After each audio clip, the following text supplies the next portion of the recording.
The medical room was cold and white. Commander Zexthal sat in a chair that was too small for his large body. His form moved around the room like he was looking for danger. The scars on his blue skin told stories of many battles. Some were old and faded, others were still pink and fresh. Doctor sat across from him. She had two eyes like humans, but her skin was green and smooth. She held a small recording device in her hand. Her job was to talk to soldiers who had seen too much war. She helped them feel better by letting them tell their stories. Commander Zethal, she said in a soft voice, "Thank you for coming today. I know this is hard for you." Zethal's four eyes looked at her. Two were focused on her face. The other two kept watching the door. "I came because my doctors said I must. They say I have problems in my head from the war.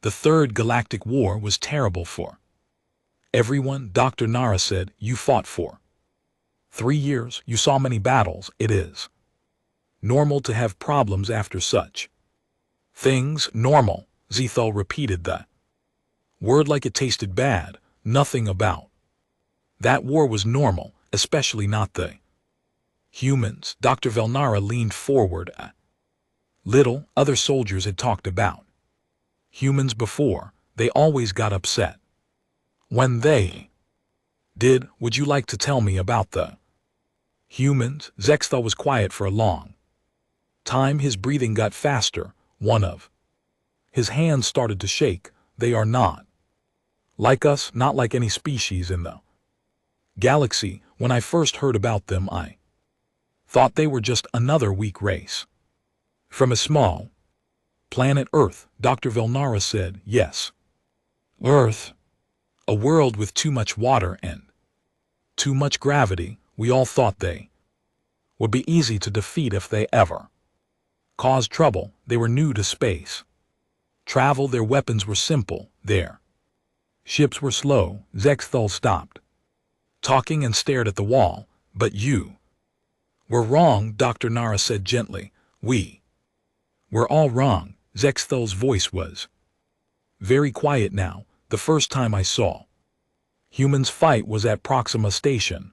The Vorth had attacked the station with 3 ships. We had 1 ship to defend it. The station commander called for help, but the nearest fleet was 2 days away." Dr. Nara wrote notes on her pad.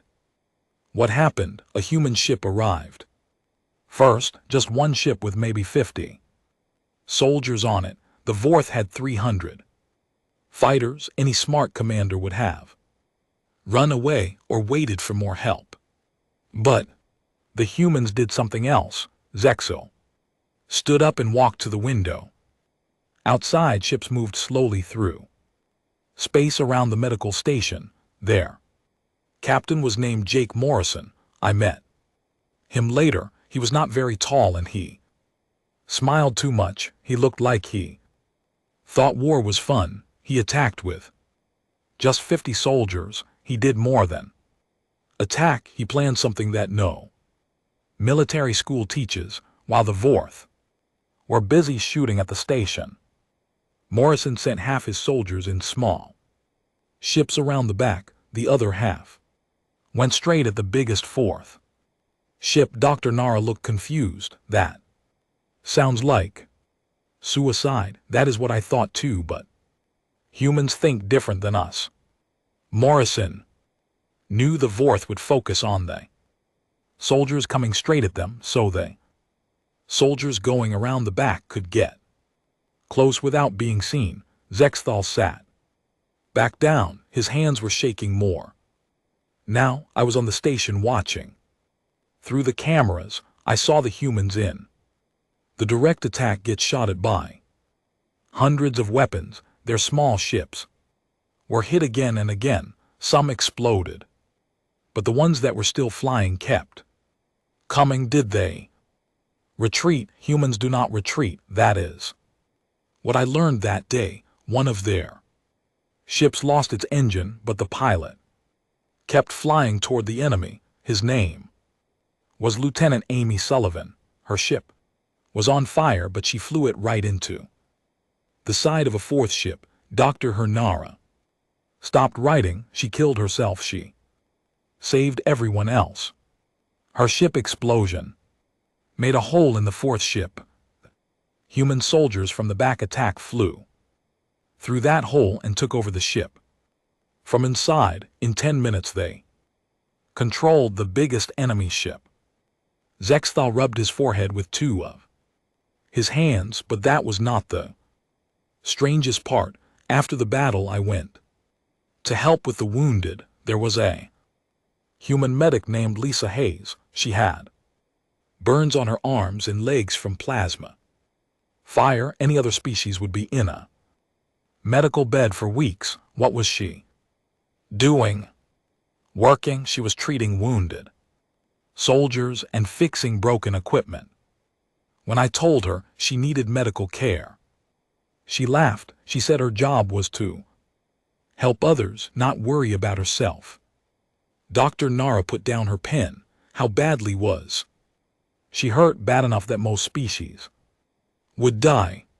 But she worked for 6 more hours before she let anyone treat her wounds, and while she worked she was happy. She sang songs and told jokes to the wounded soldiers. Zexthal looked at Dr. Nara with all 4 eyes. Do you understand what I'm telling you? This human was dying, but she was more worried about other people than herself.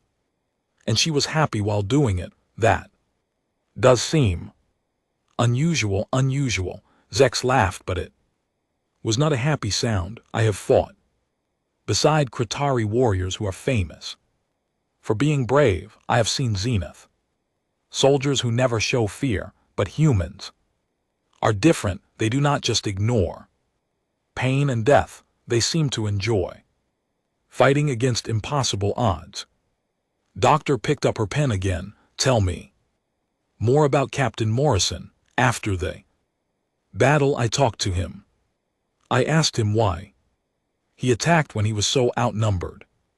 He said something I will never forget.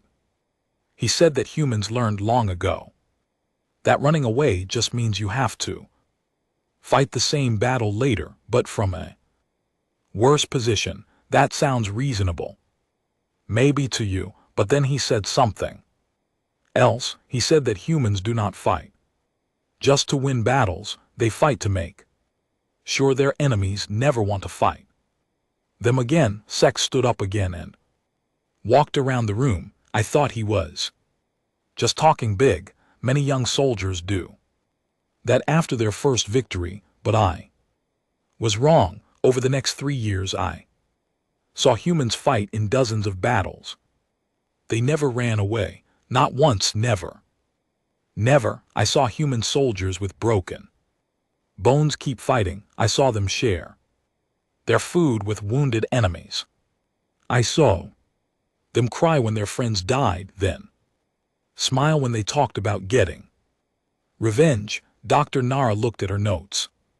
It sounds like they cared deeply about their fellow soldiers. They cared about everyone, even us aliens who fought beside them. During one battle, a human named Corporal Mike Brown carried me to safety when I was wounded. He did not know me well. We were not friends, but he risked his life to save mine. Zexel sat down again. That night I asked him why he saved me. He said it was because we were on the same side. That was enough. For him, that shows good character. It shows something beyond good character. It shows that humans think differently than every other species in the galaxy. We fight for our families, our planets, our governments. Humans fight for ideas. They fight for people they have never met. They fight for what they think is right. Dr. Nara looked at the time. They had been talking for an hour, but Zexthal seemed like he was just getting started. Commander, would you like to continue this tomorrow? We have covered A lot. Today, Zexthal looked at her with tired eyes. Doctor, I have been trying to forget these stories for 2 years, but they will not leave my head.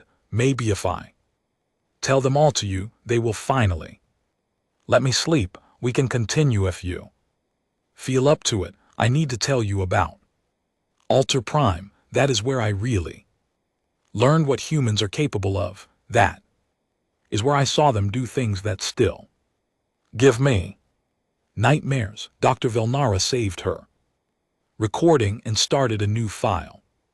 She had a feeling that Commander Zethal's story was just beginning. Dr. Nara started the new recording. Commander Zex sat very still in his chair. His 4 eyes were all looking at the floor. Now she could see his breathing was not normal. It was too fast and too shallow. Commander, tell me about Alter Prime. When you're ready, she said softly. Zexthal was quiet for a very long time. When he finally spoke, his voice was different. It sounded older and more tired. Alter Prime was where I learned that humans do not understand the word impossible. He lifted his head and looked at her. The colony had 50,000 people living there, families, children, old people. When the Vor attacked, they brought 200 ships. We had 30 ships to defend the colony. Those are terrible odds. Any normal commander would have evacuated the colony and run away, but the human general in charge was named Rick Parker. When I told him we should retreat, he looked at me like I had said something funny. Zexthal stood up and walked to the window again. General Parker was an old man. His hair was white and his face had many lines, but his eyes were young and angry. He said that running away would just mean the Vorth would chase us and kill everyone. Anyway, what did he plan to do? He planned to win with 30 ships against 200. He called all the commanders to a meeting and showed us his plan. It was crazy. It required everything to go perfectly. If even one small part failed, we would all die. Dr. Velnara wrote in her notes. What was the plan? The Vorth had surrounded the planet, but they had to land soldiers to take the colony. Parker wanted to let them land, then cut off their supply ships. Without supplies, the ground soldiers would be stuck on the planet. Zexthal turned away from the window. To do this, someone had to destroy the 4th supply depot.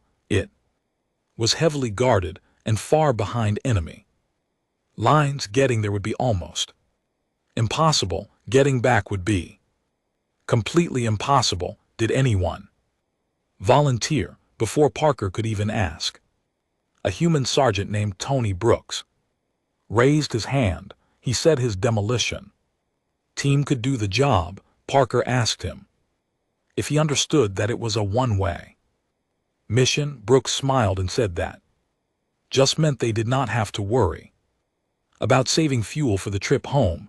Dr. Elnara stopped writing. He knew he would die. He knew, his whole team knew. 12 humans volunteered to die so that 50,000 colonists could live, and they were happy about it. Zexel sat back down. His hands were shaking again. I was assigned to help with the mission. I flew Brooks and his team to the drop point. During the flight, they were laughing and telling stories. One of them, a young woman named Carol Davis, was showing pictures of her family to the others. Were they scared? If they were scared, they did not show it. Carol talked about her little brother back on Earth. She said she hoped he would grow up to be a soldier like her. Another soldier named Pete Johnson was writing a letter to his parents. Zexthal rubbed his eyes with 2 of his hands. I asked Brooks why they were so calm. He said that being scared would not help them complete the Mission, he said fear was just another enemy to defeat. What happened during the mission? They succeeded. Brooks and his team destroyed the supply depot and took out 3 guard ships, but the cost was terrible. I watched through long range scanners as their ship was shot down. All 12 humans died. Dr. Nara looked up from her notes. How did the other humans react? That is what still bothers me. The other humans were sad. Yes, but they were not surprised. It was like they had expected their friends to die. Staff Sergeant Maria Lopez, who was Brooks's second in command, just picked up his mission files and kept working. Zexel stood up again and began walking around the room. Lopez did not cry. She did not get angry. She organized the next phase of the plan like nothing had happened. When I asked her how she could be so calm, she said that Brooks and his team had done their job. Now it was her job to make sure their deaths meant something. That seems very cold. That is what I thought too, but I was wrong. Later that night, I saw Lopez sitting alone in her quarters. She was looking at a picture of Brooks and his team. She was crying, but she was doing it quietly, so no one would see. Dr. Velnara made more notes. So humans do grieve. They grieve, but they do not let grief stop them from fighting. The next day, Lopez led another mission that was just as dangerous as the one that killed Brooks. She took 8 volunteers to attack a Vorth communication center. Zexel stopped walking and looked directly at Dr. Velnara. Do you know what she said when I asked her why she was risking her life again so soon after losing her friends?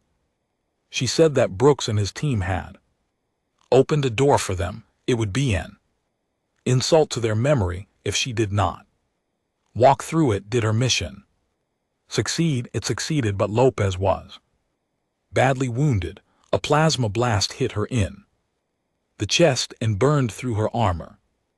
Any other species would have died immediately, but Lopez stayed conscious long enough to complete the mission and get her team to safety. Dr. Nara looked concerned. Did she survive? She survived, but she was in medical care for weeks. The doctor said she would never fight again. Her lung was damaged and her heart was weak.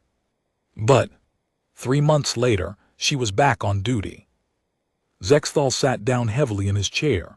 I visited her in the medical ward. She was connected to machines that helped her breathe. She could barely talk, but when I asked her how she was feeling, she said she was frustrated that she was not helping with the war. She wanted to keep fighting even though she was dying. She wanted to keep fighting because her friends had died. She said that every day she spent in a medical bed was a day she was not honoring their sacrifice. Dr. Nara put down her pen. Commander, this must be very difficult for you to remember. It gets worse. During the siege, I saw many more humans volunteer for missions that meant certain death. Pilot Commander Steve Adams flew his damaged fighter into a 4th dreadnought after his life support failed. Communications Officer Betty Clark stayed at her post coordinating evacuations, even as the command center collapsed around her. Zexthal's voice got very quiet, but the worst part was not watching them die. The worst part was watching how the other humans reacted. Every time someone died, the survivors got more determined. It was like death made them stronger instead of weaker. How did the siege end? We won. But the cost was terrible. Of the 3,000 human soldiers who defended Altar Prime, only 800 survived, but those 800 had defeated an enemy force that was 10 times larger. Dr. Nara looked at her. Notes, she had filled many pages. How did this affect you?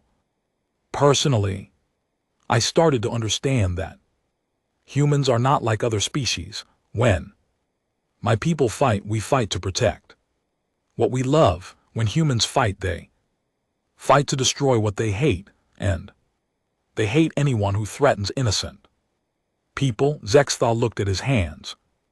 After Alter Prime, I was promoted and assigned to work more closely with human forces. I thought I understood them after the siege, but I was wrong again. The worst was yet to come. What do you mean? I mean that everything I had seen so far was just humans fighting normally. I had not yet seen what they do when they get angry. I had not seen their psychological warfare. Dr. Vilnara checked the time. They had been talking for 2 hours, but Zexal seemed like he needed to keep going. Humans have 2 different ways of fighting, Zexal continued. One way is what I saw at Proxima Station and Alter Prime. That is when they fight to protect people, but there is another way. That is when they fight to punish enemies who have done terrible things. Can you give me an example? The campaign on Riel 4, that is where I learned that humans do not just defeat their enemies. They break them, they make them afraid to ever fight again. Zexthal looked at Dr. Nara with all 4 of his eyes. Doctor, have you ever seen someone lose their mind from fear? Have you ever seen an entire army surrender without firing a single shot because they were too terrified to fight? No, I have not. I have, and it was humans who made it happen. Dr. Velnara noticed that Commander Zexthal was breathing very fast now. His 4 eyes kept moving around the room like he expected danger to appear at any moment. She could see sweat on his blue skin, even though the room was cold.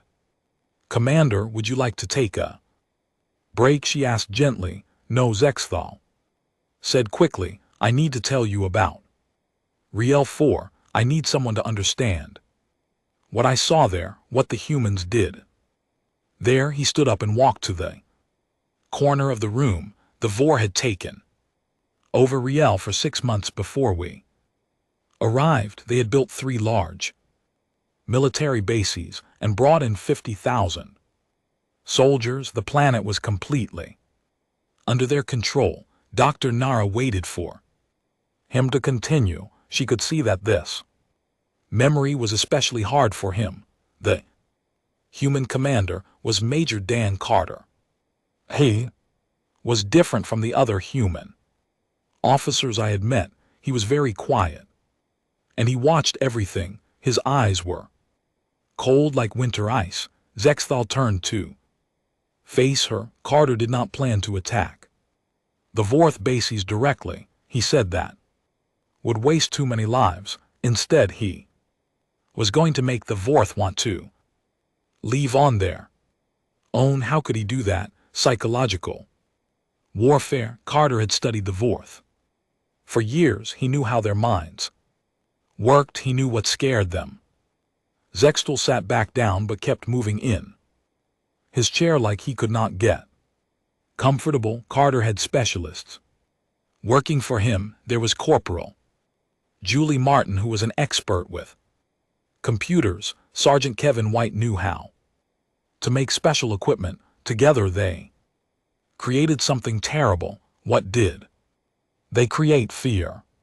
Pure fear. They hacked into the Vorth communication systems and began broadcasting sounds into their bases at night. Human war songs, battle cries, screams from old battles. Dr. Velnara looked confused. Just sounds you do not understand. The Vorth have very sensitive hearing. These sounds were designed to make them feel afraid and confused, but that was just the beginning. Zexthal stood up again and began walking back and forth. Carter's Team would sneak close to Vorth patrols.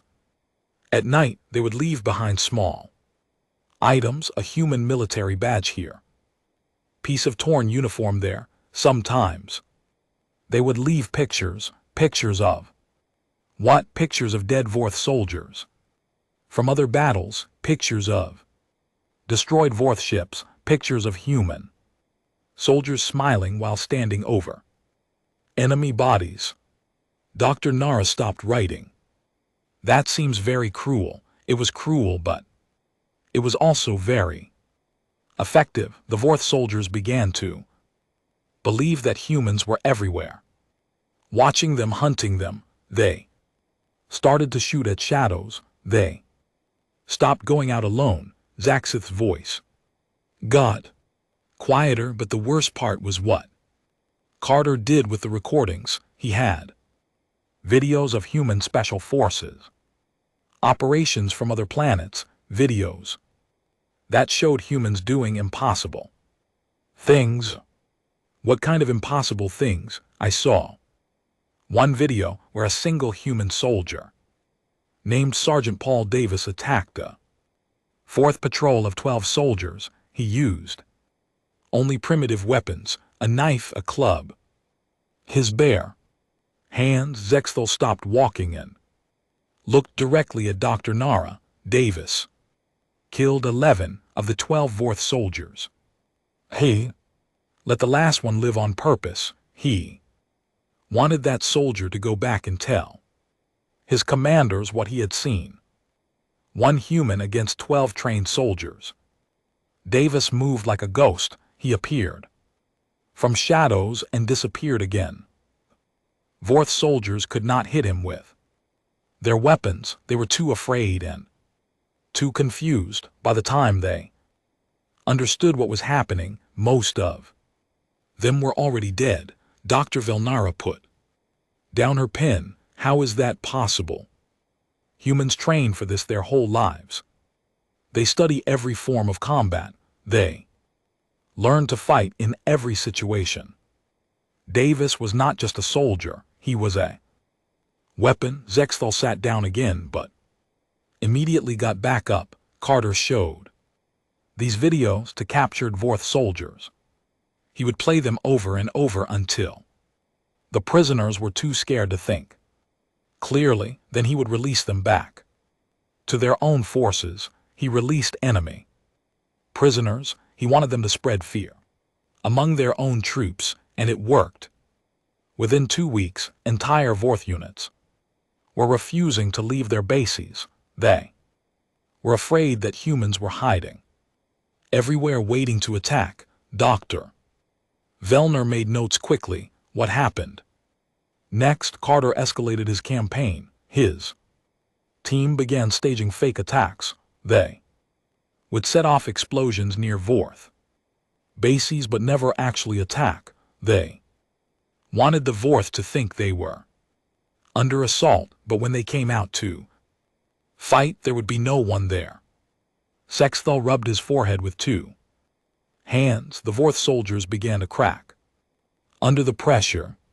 They stopped sleeping. They started shooting at their own shadows. Some of them began to believe that humans could become invisible. Could the humans become invisible? No, but they were very good at hiding and moving without being seen.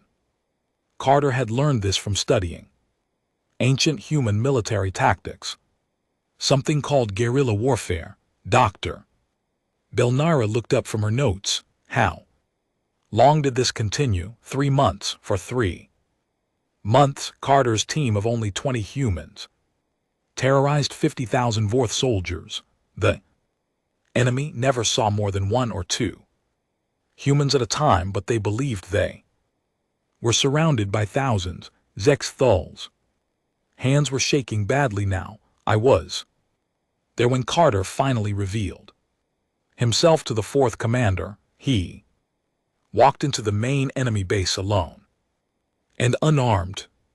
He wanted to negotiate.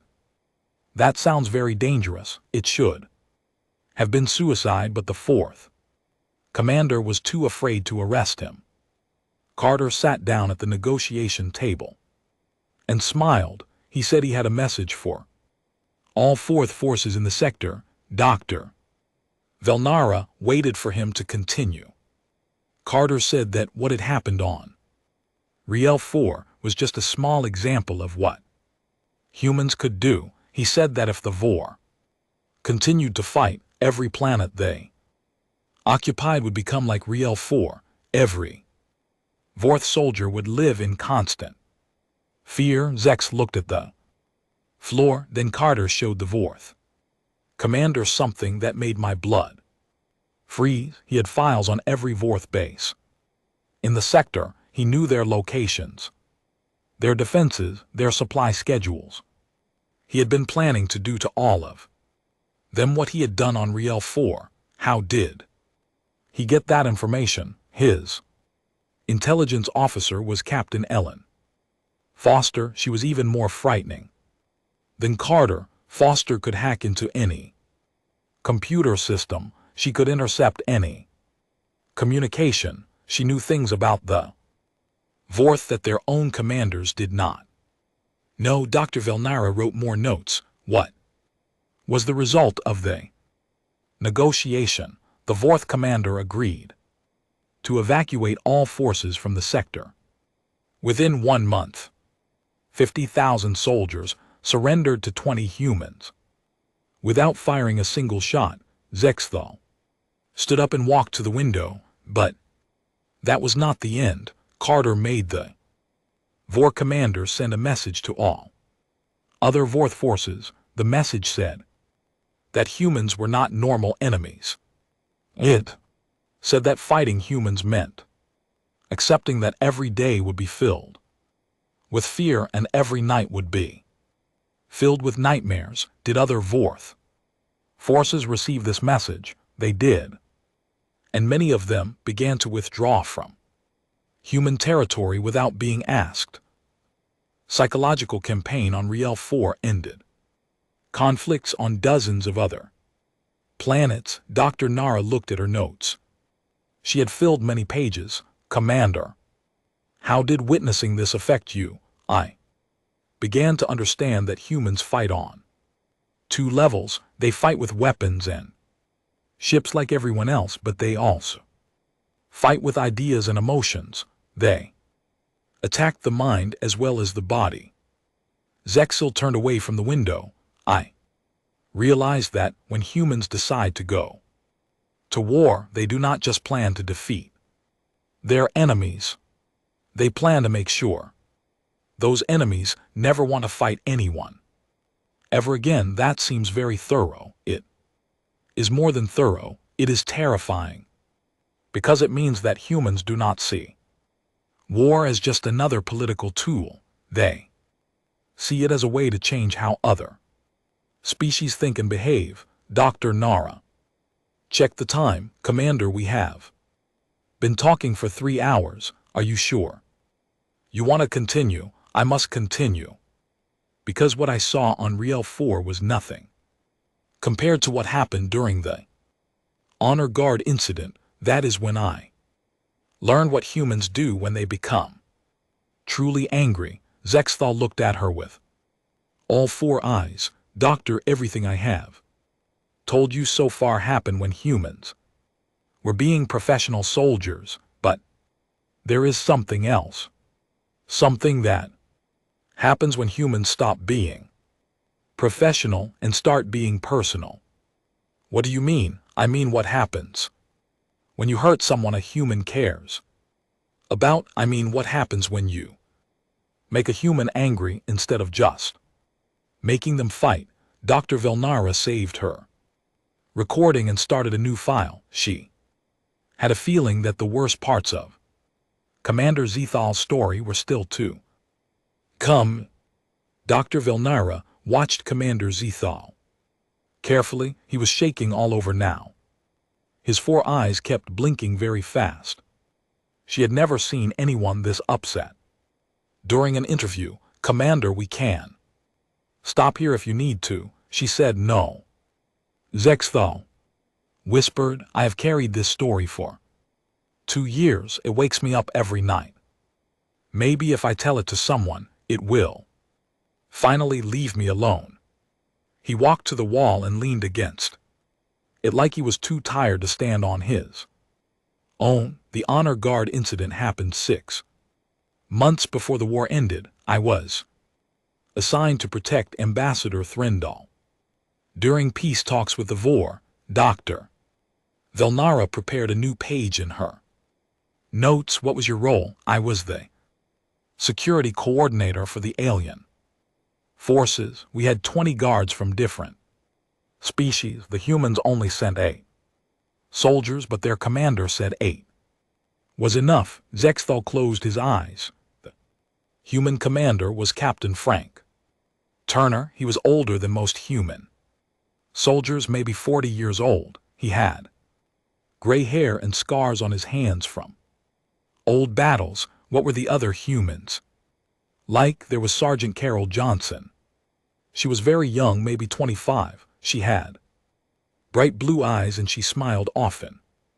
Corporal Matt Rogers was quiet and serious. He checked his weapons 5 times every hour. Zexthar opened his eyes and looked at Dr. Nara. There were 5 other humans too. Private Lisa Bell, who was their medic, Corporal Dave Hunt, who handled communications, Private Jenny Adams, who was an explosives expert, Sergeant Bob Miller, who was their sniper, and Private Andy Clark, who was their technical specialist. That seemed like a small group for such an important mission.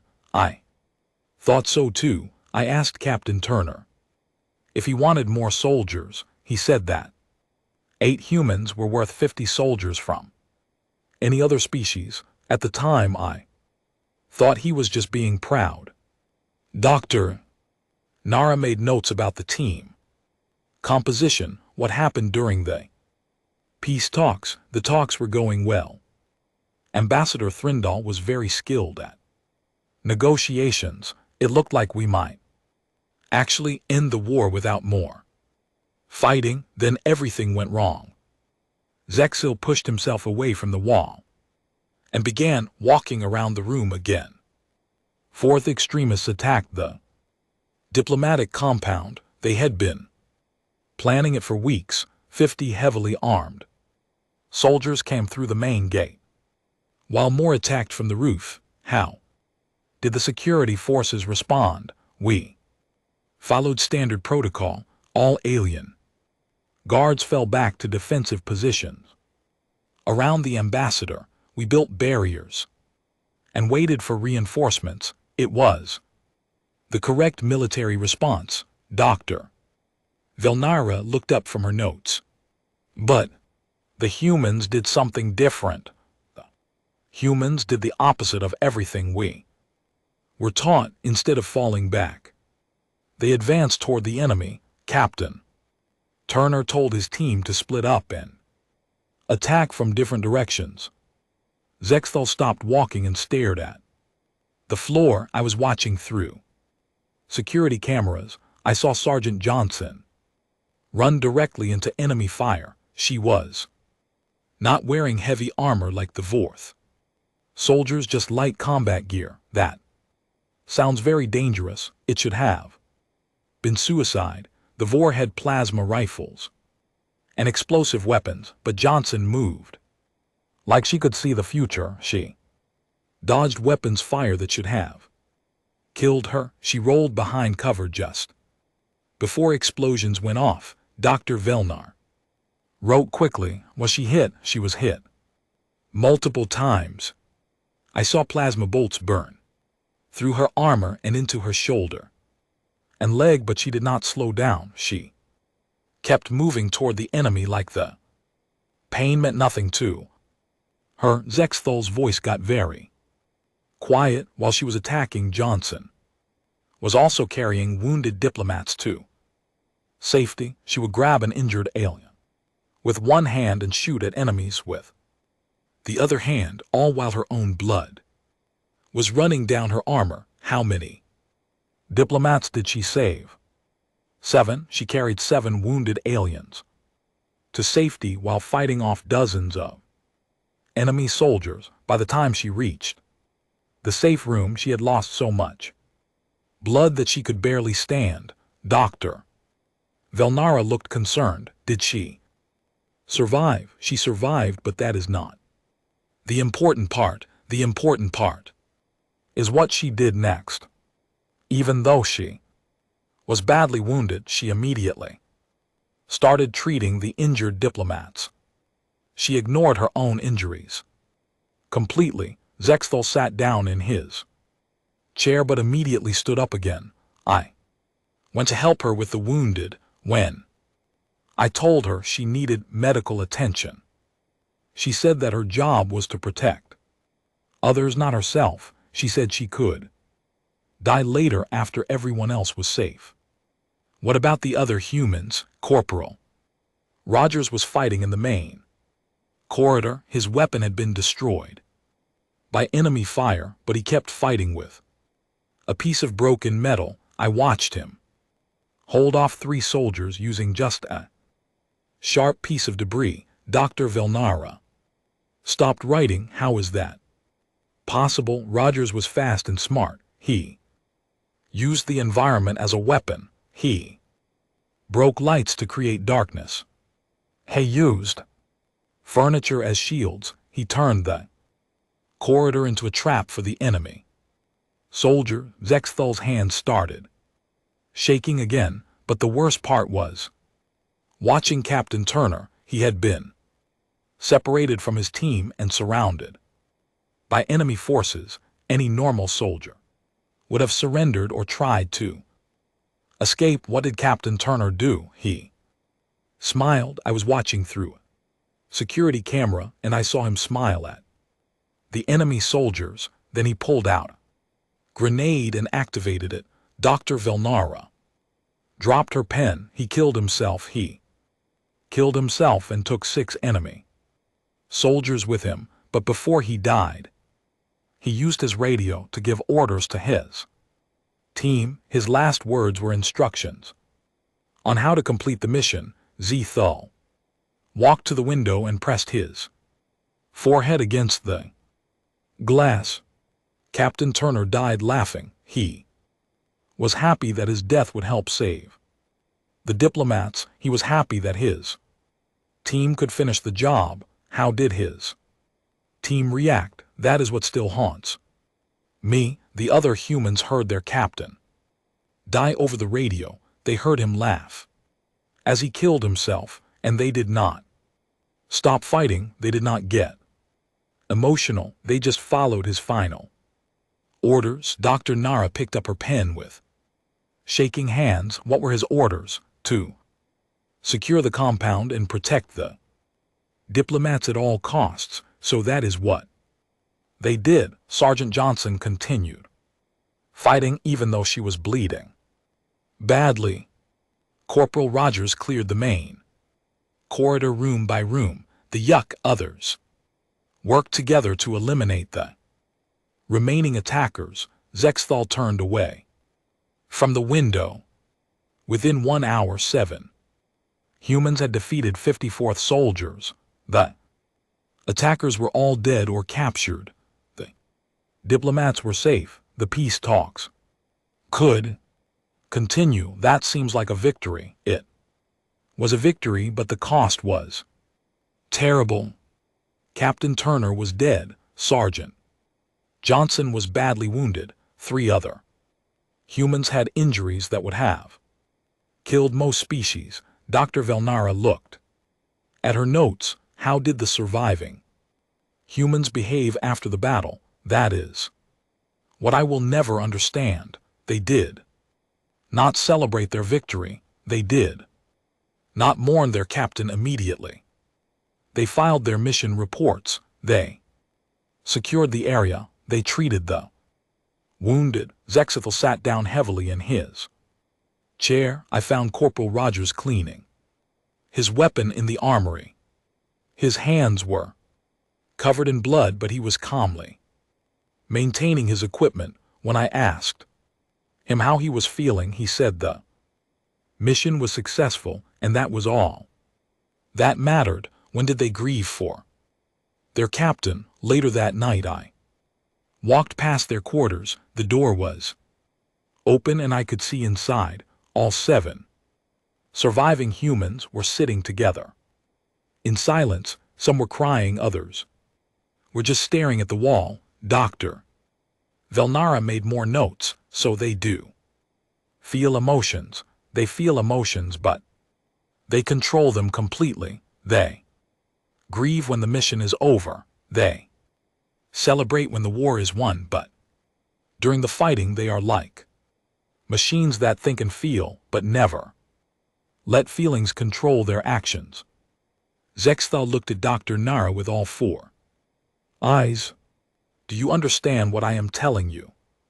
These humans watched their friend and leader die. They were wounded and outnumbered, but they completed their mission perfectly. That shows remarkable discipline. It shows something beyond discipline. It shows that humans can separate their emotions from their duty completely. They can watch their best friends die and keep fighting. They can be hurt and scared and angry, but still do exactly what needs to be done.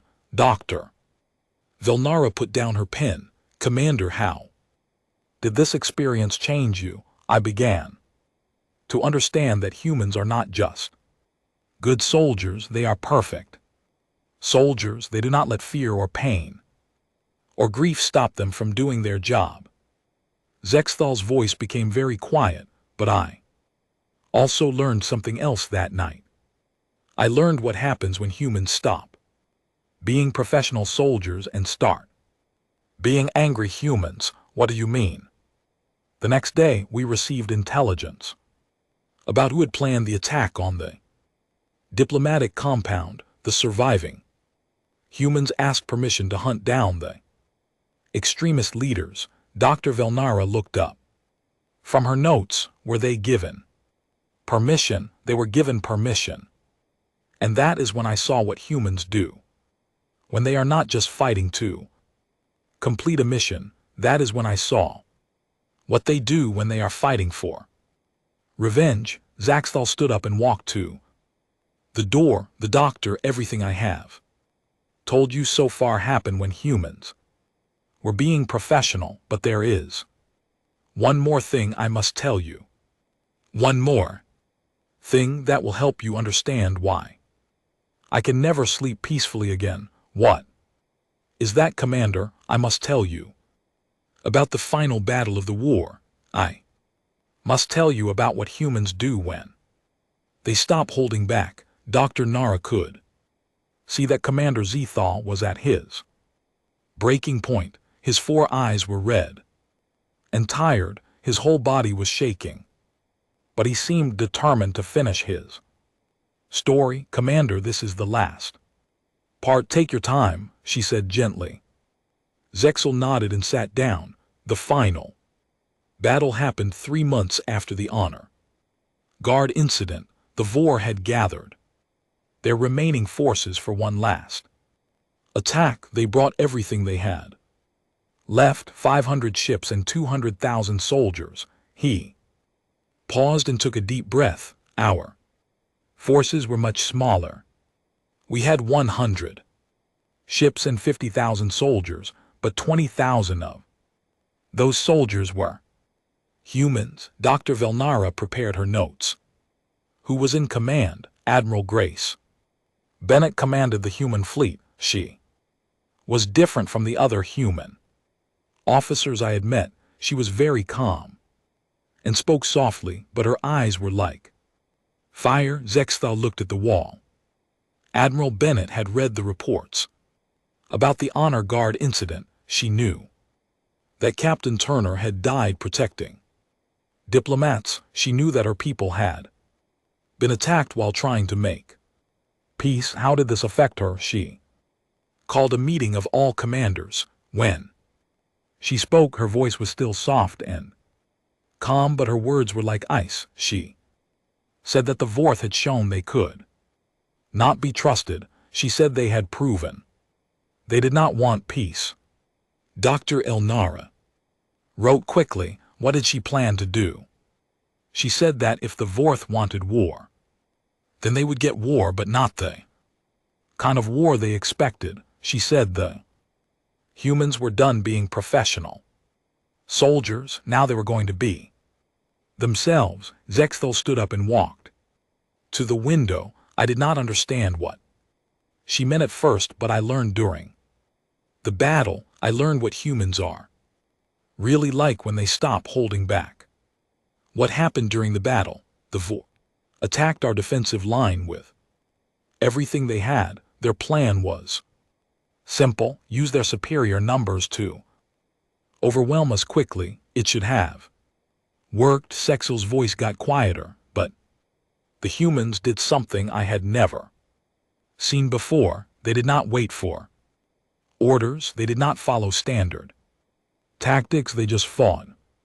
Dr. Nara looked up from her notes. What do you mean? I mean, they fought like wild animals, but with all their intelligence and training intact. Lieutenant Commander Joe Miller was commanding 3 different damaged ships at the same time. His own ship had lost life support, but he kept fighting from the bridge even though he could not breathe properly. How could he command 3 ships? Miller had connected his brain to the computer systems. He was using technology that should have killed him, but he made it work through pure willpower. He was controlling ship movements and weapon systems with his thoughts. Zexthal turned away from the window. Engineer Chief Nancy Brown kept damaged reactors running by doing things that should have been impossible.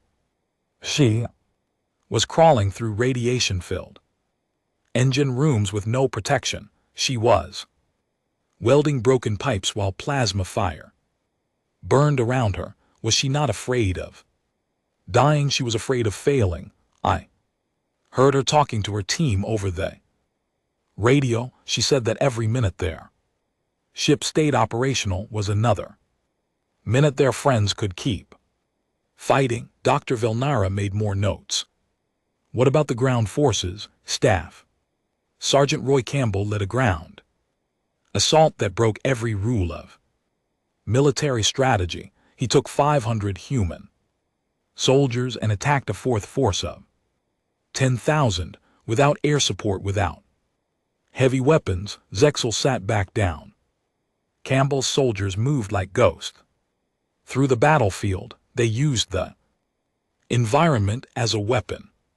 They turned every building, every vehicle, every piece of debris into a trap for the enemy. How could 500 soldiers fight 10,000? Because they were not fighting like soldiers anymore. They were fighting like humans. They used tactics that no military school teaches. They did things that other species would never think of. Dr. Velnara looked confused. What kinds of things? Medic First Class Sandra King was treating wounded soldiers in the middle of battle, but she was also fighting. She would bandage a wound with one hand while shooting enemies with the other hand. She saved 30 lives and killed 20 enemy soldiers at the same time.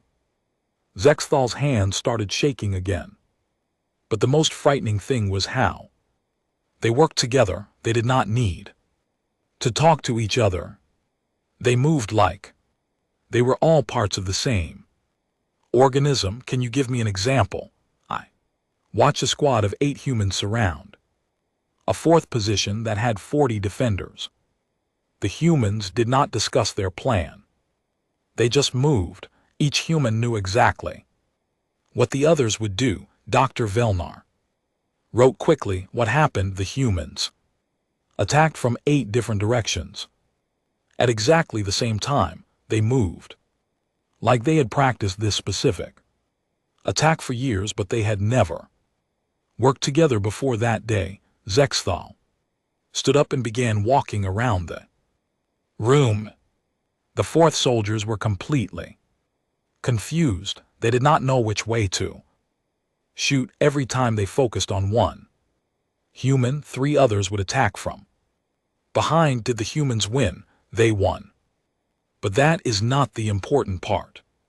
The important part is how they won. They did not just defeat the enemy, they destroyed them completely. Dr. Nara looked up from her notes. What do you mean? I mean that when the battle was over, there were no Vorth prisoners, no Vorth survivors. The humans had eliminated every enemy soldier in their sector. Zexthal stopped walking and looked directly at her. Doctor, in 3 years of war, I had never seen humans kill every enemy. They always left survivors. They always took prisoners.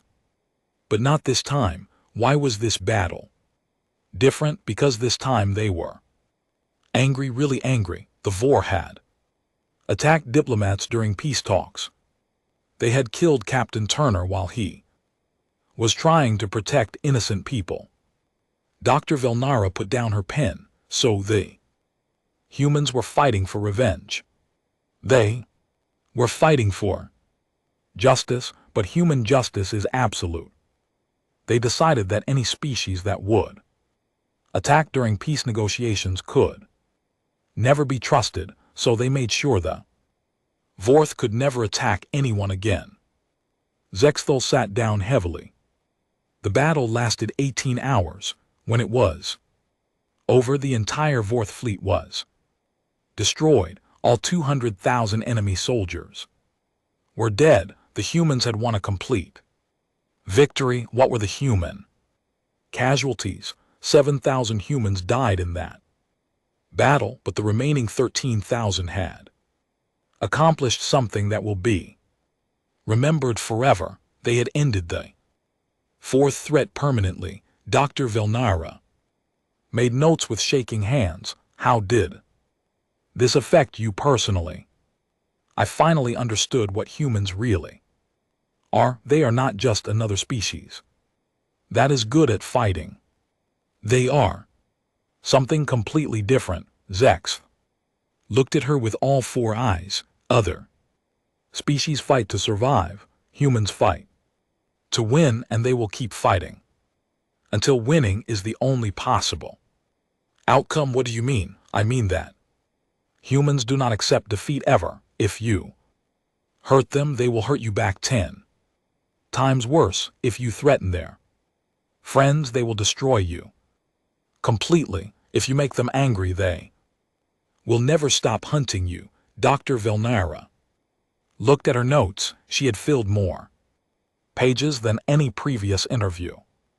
Commander, what is your final assessment of human warfare? Humans are not warriors. They are war itself. They do not just use violence as a tool.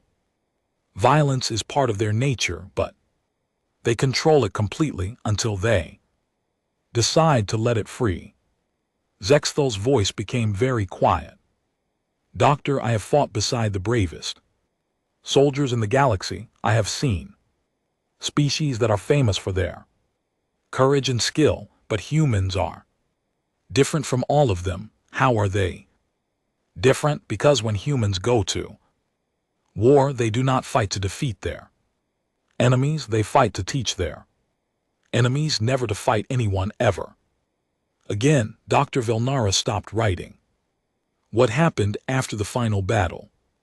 The war ended immediately. Every other hostile species in the sector surrendered within 1 week. They had all heard what happened to the Vorth. They all decided that fighting humans was not worth the risk. Zextal stood up. Slowly, Admiral Bennett gave one speech. After the battle, she said that humans preferred peace, but they were very good at war. She said that anyone who threatened innocent people would face the same fate as the Vorth. Did other species believe her? They believed her because they had seen the evidence. The Vor fleet was completely gone, not damaged, not defeated, gone as if it had never existed. Dr. Nara closed her Notebook, Commander, thank you for sharing your experiences. This has been very helpful for our research. Zexel walked to the door, then turned back to look at her. Doctor, there is one more thing you should know, something that all species in the galaxy should understand. What is that? Humans are the kindest, most generous people you will ever meet. They will share their food with strangers. They will risk their lives to save people they do not know. They will cry when they see others suffering. Dr. Nara looked confused, but you have described them as terrifying warriors. That is exactly my point. Humans are capable of infinite kindness and infinite violence. The choice of which one you experience depends entirely on how you treat them and the people they care about. Zext opened the door. If you are peaceful, humans will be your best friends, but if you threaten innocent people, humans will become your worst nightmare, and they will never stop being your nightmare until you are no longer a threat to anyone.